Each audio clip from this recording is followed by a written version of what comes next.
In a surprise move defying agreements already made with the EU, British lawmakers gave the Prime Minister a mandate to go back to the negotiating table. Parliamentarians narrowly passed a government-backed amendment to change the Irish backstop. It buys May some time, but the challenges remain clear. There is limited appetite for such a change in the EU, and negotiating it will not be easy.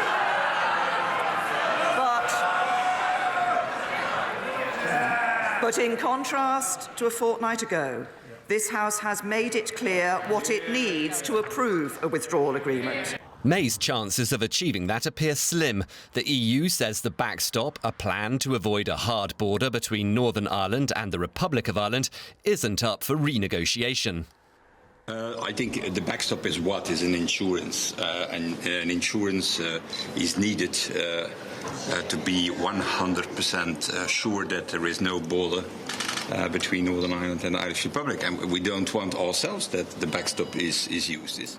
President of the European Council, Donald Tusk, also immediately announced that the EU was not prepared to reopen discussions, while French President Macron lent his voice in support of no renegotiation. As the European Council of December has clearly indicated, the withdrawal agreement that has been negotiated between the United Kingdom and the European Union is the best agreement possible and is not negotiable.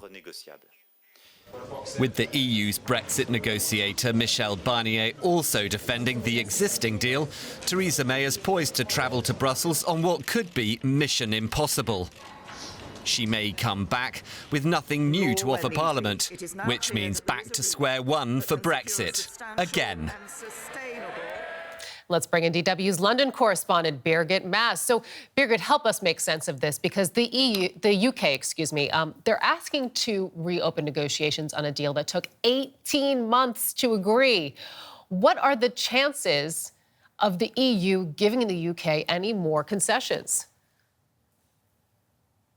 That depends on who you ask here in Britain. Many on the right of Theresa May's party have really pushed for her to be tougher on the European Union, and they have really said to her she needs to go back. They don't believe what Brussels are saying. They don't believe that they are never going to give in and not open the withdrawal agreement. They think that they really want to avoid Britain crashing out without a deal. They say they want the money from the UK, and that they, in the end, that they will budge. So it's a little bit a game of chicken. They think the UK should just be tough on the European Union. I've spoken to Dominic Raab, the former Brexit secretary. He's somebody who's always urged Theresa May to be really much stronger and much tougher against the European Union. And this is what he had to say, how he explained his thinking.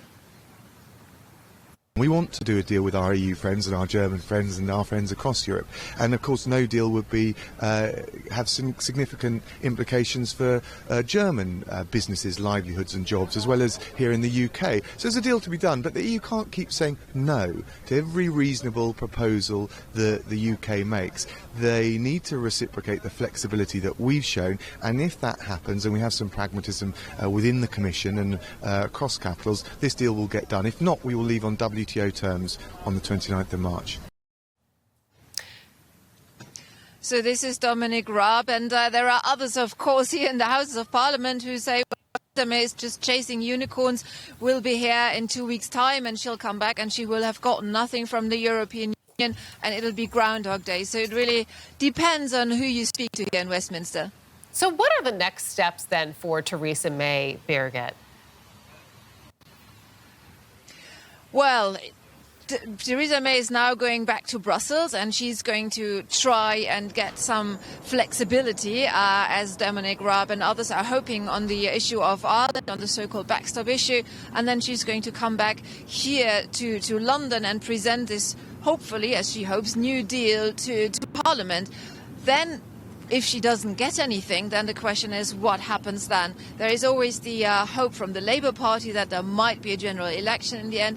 And there are also others who are still hoping that there might be a second referendum, a vote on the deal. And I've spoken to Vince Cable, the leader of the Liberal Democrats here in London, and he said he still thinks that this is the most likely option, or that this is one of the very likely options. So in reality, we are none the wiser. Theresa May first has to go to Brussels, come back, and then we can, well, we'll take it from there.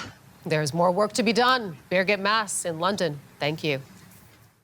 So what does all of this mean? Let's get the European angle on what was decided in London yesterday. DW's Michaela Kufner is at the German government's Committee at Foreign Affairs in Berlin. Max Hofmann is joining us from Brussels. Good morning to you both. Michaela, I'd like to begin with you.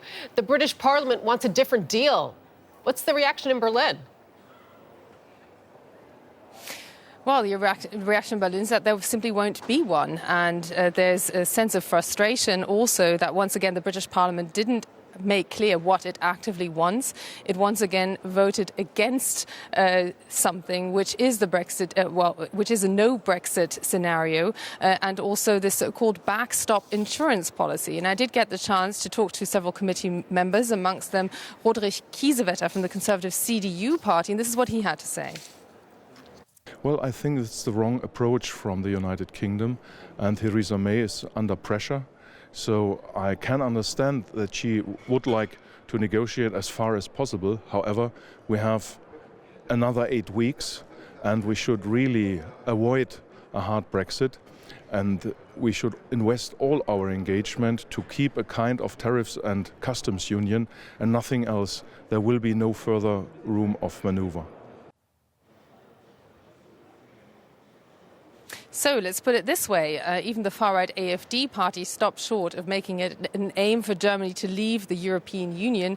And even if Germany did so, the far-right AfD, which often talks to Nigel Farage in Britain, would be against a no-deal scenario. So that much for theory. But there's also a lot of belief in the sheer endless creativity of Brussels, of course.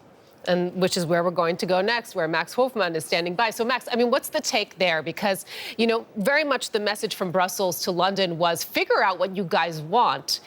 And now May seems to finally have a clear mandate, an idea of what she can get past her parliament. Is the EU going to give her what she needs? It's become a little clearer, Sarah, what the House of Commons in the UK actually want, but it's kind of contradictory. But one thing is clear, they don't like the backstop, so the insurance policy to avoid a hard border between Northern Ireland, which is part of the UK, and the Republic of Ireland, which is part of the European Union. That's always been a priority. And so far, we've heard it in the report.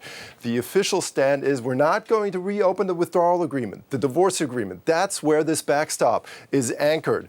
But what is going to happen? And that's the question we're hearing a lot in Brussels. And also we are asking, what is going to happen if the alternative is between a no-deal Brexit, where you automatically have a border between Northern Ireland and Ireland, or let's say limit the backstop in time, maybe say 5 years. What are the Irish going to do then? Are they going to cave in? Because everybody here in the European Union will follow the lead of Ireland in this, because they are the ones that are really going to get hurt by this. So I can tell you this.